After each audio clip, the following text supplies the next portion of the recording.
abilities. These behaviors keep our whales active and engaged. SeaWorld's killer whales have inspired generations to care about our natural world, and we're excited to share their story with you today. Killer whales are the ocean's top predator. They use cooperation and communication, not just size and strength, to take their place at the top of the ocean's web. At the bottom are small animals, like krill. At the top, the apex predator, the killer whale.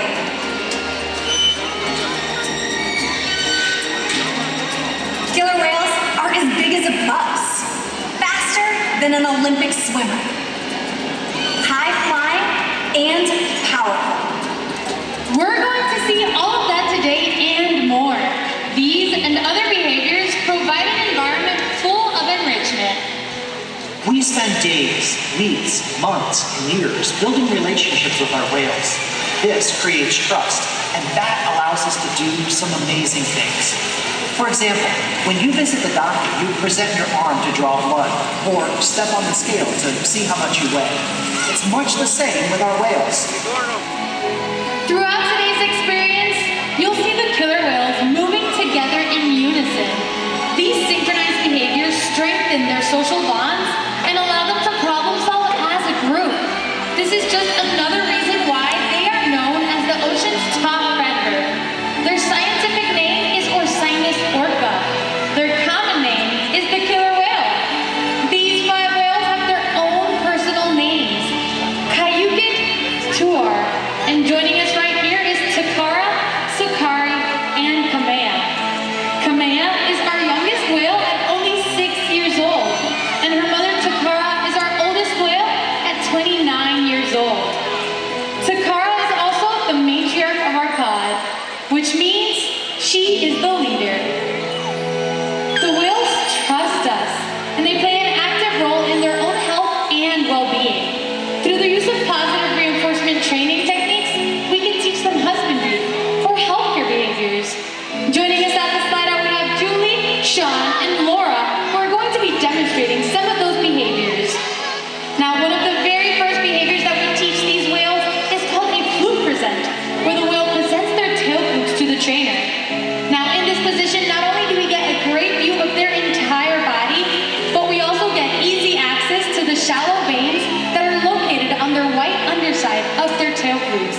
At least once a month, our veterinarians can come on in and collect blood from these veins, and the whales are conditioned to remain calm during this entire procedure. Now, you might notice that during this presentation, you'll see the trainers giving the whales massages, like this tail massage that Shawn and Laura are demonstrating right now. Killer whales have very sensitive skin, and this is one of the ways that we're able to build those strong relationships that we have with them. Collecting blood is just one of the ways that we're able to ensure the health of these animals. Another very important diagnostic is how much each whale weighs.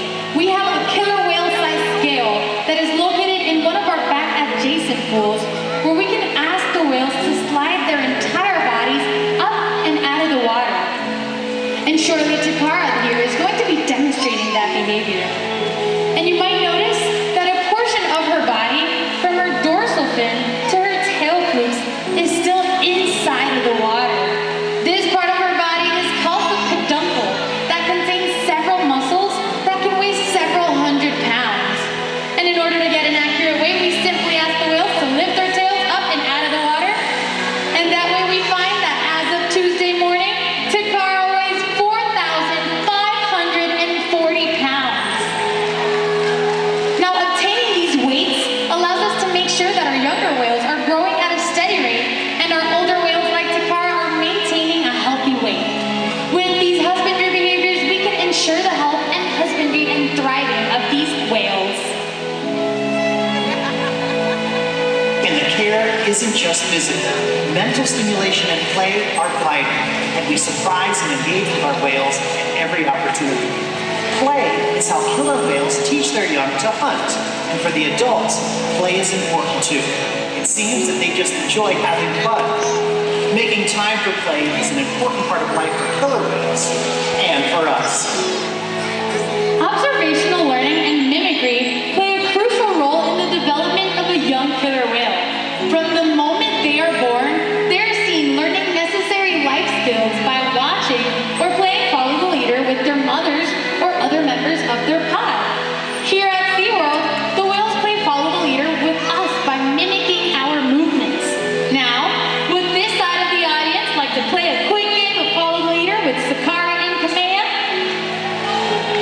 All right, go ahead and lift your left arm all the way up in the air and give those whales a great big hello.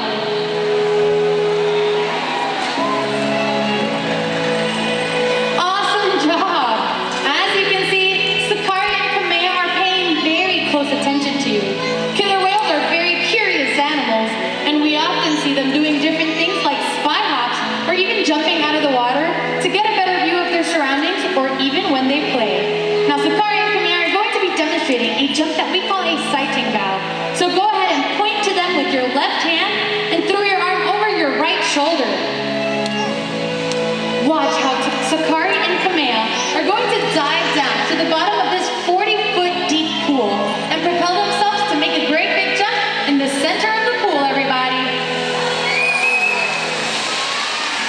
Wow, that sure looked like a lot of fun over there.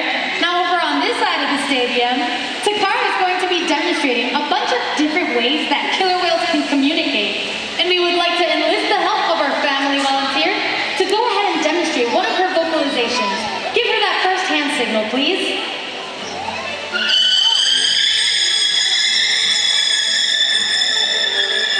Great job! Now, did you know that scientists believe that when a killer whale leaps out of the water, it might be a way of communicating their presence? You see, sound waves travel 4.5 times faster in the water than on land. So when they crash their body on the surface of the water, that might be a way of communicating their presence. And that sound can be heard for miles at a time. Now, Takara here is going to be demonstrating another high energy behavior. And if you remember that second hand signal that I taught you, go ahead and give it to her. Nice job. Now watch out, Takara is going to propel herself through the water using her peduncle to reach speeds of up to 30 miles an hour. Now she won't be jumping in the center of the pool. She's actually going to be jumping right in front of you. Here's Takara. Wow, you guys are soaking wet. Let's hear it for our family volunteer.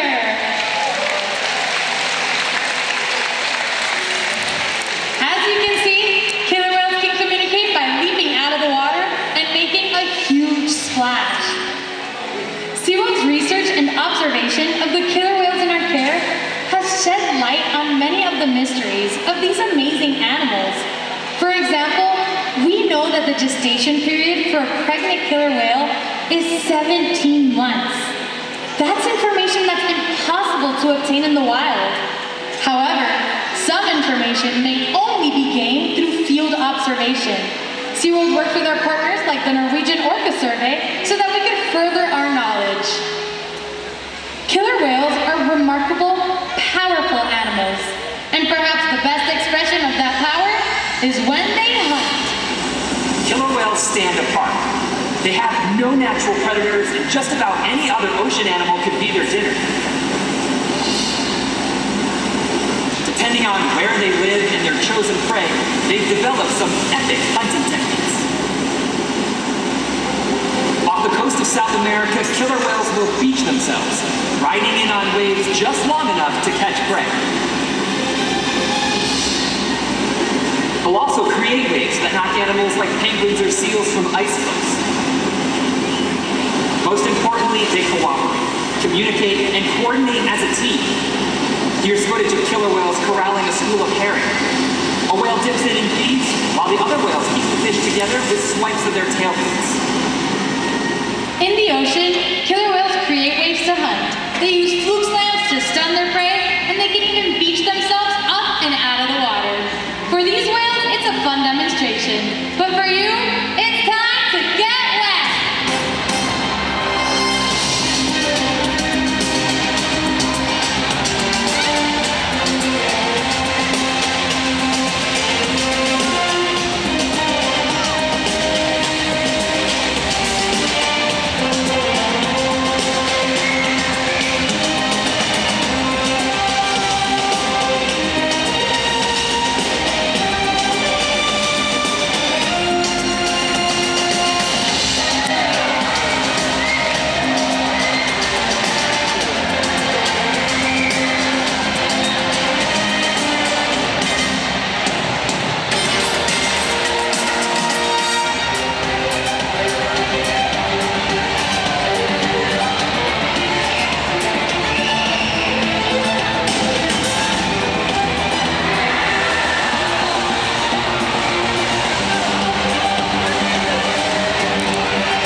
Killer whales are amazing athletes. They can eat over 100 pounds of food a day. Depending on where they live in the world and the time of year, their prey may vary. Unfortunately, things like overfishing and pollution pose a serious threat to many populations of killer whales. Killer whales are impressive animals, and it's pretty obvious why they're the top predator in the ocean. That means killer whales are invincible, right? Wrong. Killer whales depend on a plentiful food source and a clean environment. They're completely dominant, yet completely dependent. When it comes down to it, killer whales are not the most powerful animal in the ocean.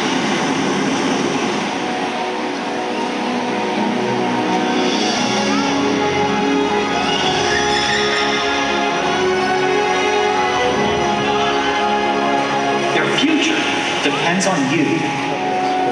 Through your actions. Through the choices we all make.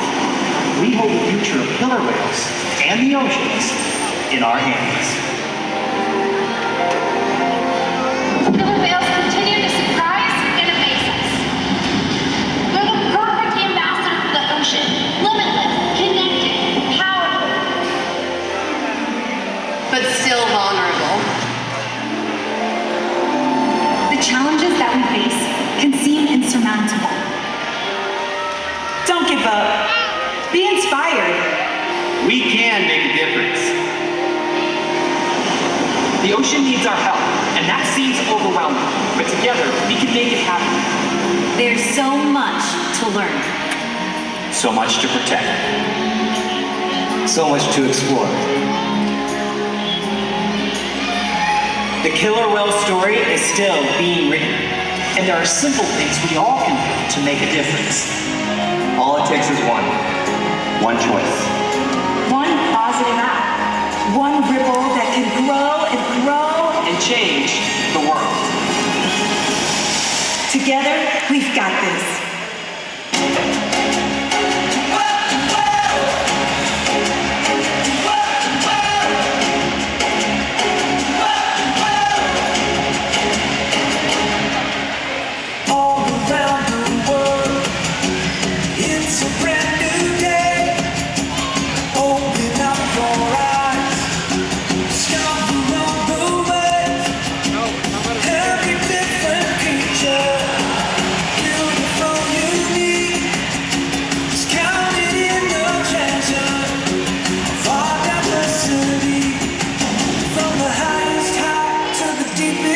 So much mystery. We are all inspired by this one big world. And we share the love that flows through each of us. And as our hearts unite and we come alive, we can feast on life and see how marvelous this one big world.